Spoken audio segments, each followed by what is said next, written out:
How to delete account in Mobile Legends. Hey guys, in this video, I'm going to show you how to delete your Mobile Legends account permanently from your device. Just make sure to stick with me till the end so you don't miss any steps. So let's get into it. First, go ahead and open Mobile Legends on your phone. Once you're on the main screen, tap on your profile icon at the top left corner of the screen. Now tap on the Account tab. What you need to do now is unlink all connected accounts one by one. To do this, tap on Account Center. Here, go to Disconnect Third-Party Account.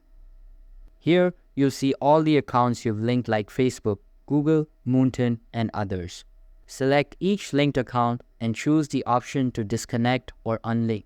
It may ask you for a confirmation. Go ahead and approve it. Once you've unlinked everything, go back and log out of your account from the main settings. And just a heads up, deleting your account is permanent. Once it's done, all your game progress, skins, and heroes will be gone forever.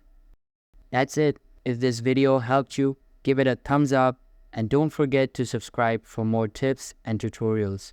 Catch you in the next one.